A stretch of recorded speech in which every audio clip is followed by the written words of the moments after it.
God shows Nebuchadnezzar an image. What image did Nebuchadnezzar construct?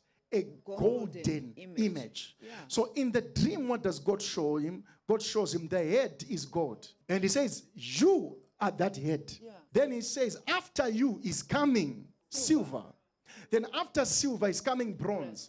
Yeah. After bronze is coming iron. After iron is coming iron and clay. But then the kingdom of the stone is going to come and destroy all these kingdoms. Yeah. What God is showing Nebuchadnezzar is the intent of fulfilling the blessing of Noah.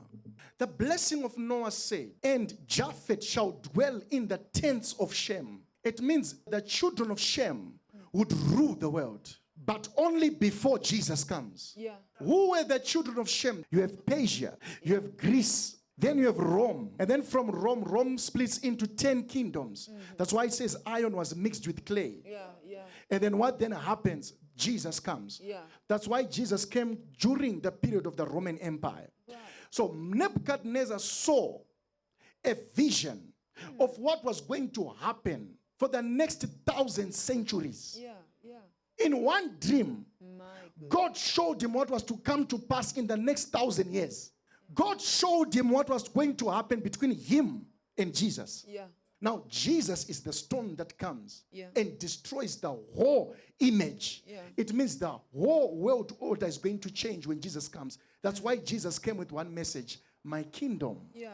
The message of the kingdom. Yeah.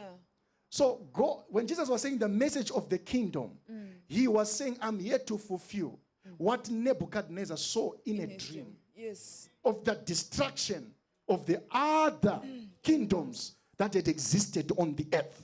But there's a kingdom from above, and that's Christ Jesus, that will wipe away and All kingdoms. start a new kingdom that is superior and far every other above. kingdom. That's why the prophet says the stone that the builders rejected has become the chief cornerstone. That's why the prophet says, I saw a stone with 7 eyes. Yeah. And that was speaking about Jesus. Jesus.